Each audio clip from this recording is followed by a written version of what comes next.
Anong gagawin natin? Baka gabihin na naman siya. Maghihintay ako. Sabi niya kasi sabi kaming kakain ng hapunan ngayon. Ayan, okay, tapos na to. Huh?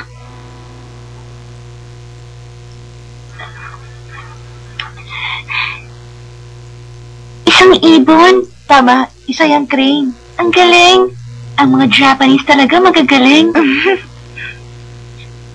Bakit, Lady Nanali? Huh? Sorry, nalita ko ng dating.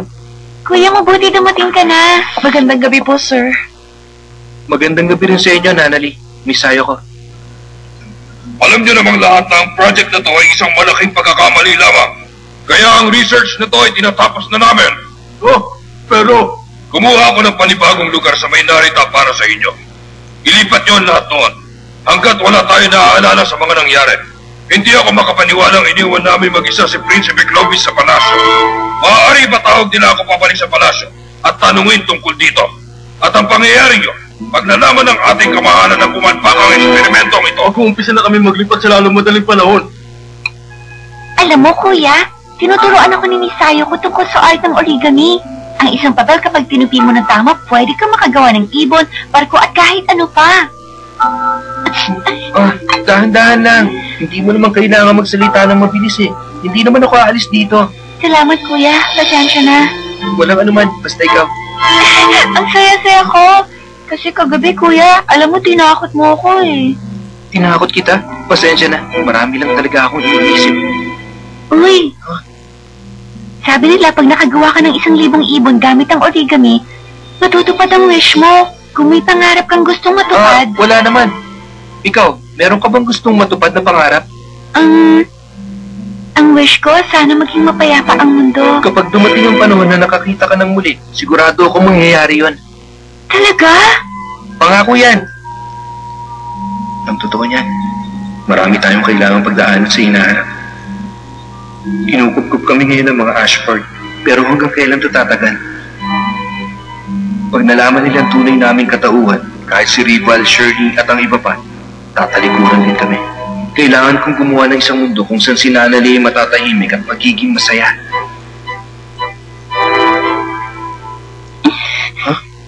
Tinuro to sa akin ni Sayo ko ng isang araw. Pinitawag itong Japanese promise. Cross my heart, hope to die, eat 1,000 needles if I lie, pinky promise song. Nakakatakot naman yan. Kailangan ko talagang kumain ng 1,000 karayom. Oo. Kaya mabuti pa, huwag ka na magsisinungaling sa akin, okay? Huwag kang mag-alala. Hindi ako magsisinungaling. Pangako yan. Hindi sa'yo kahit kailan.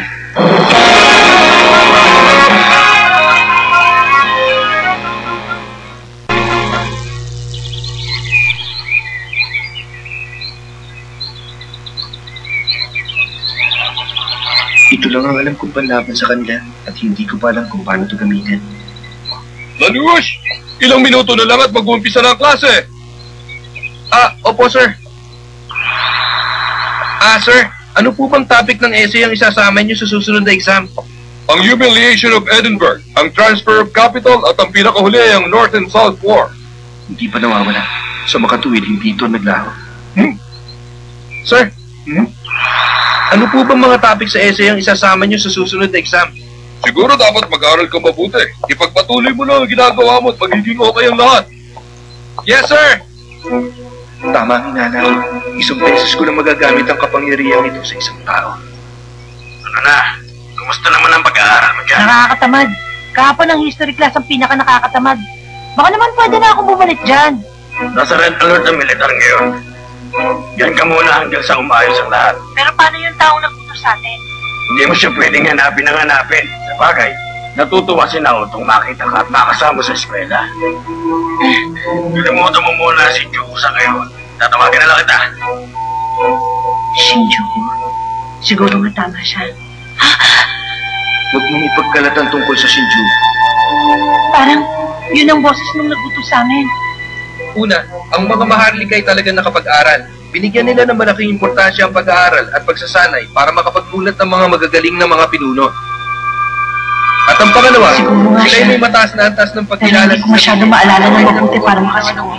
Sa hanay nila. Magaling, tamang sagot mo. Dahil sa pagkorona kay Henry IX, ang anak ng dakilang si Elizabeth I, ang Golden Age ng Tudor Dynasty ay nagsimula. Ang At ginawa dahil ko lang sa ibang naman mga ay nasyon pangkitin ng si Europa Jude na sa nadala kanya. sa ating Pero, konstitusyon at pangyayari. Kung kilala niya kung sino talaga ako, ibig sabihin, pinagawa ka Sa ng unang kanyang pagkakataon, kinakailangan ko siyang kuligpit. Kumusta na ang research center? Nailipat na sa Narita kagabi. Mabuti kong ganun. Sana mapatawad niyo ako, kamahalan.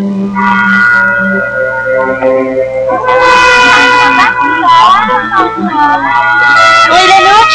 Nasama ka ba sa amin? pasensya na, sa susunod na lang. Sabi ko na nga ba eh. Ang ibig mo sabihin, uuwi ka agad? Meron ka pang curfew? Ha? Bakit?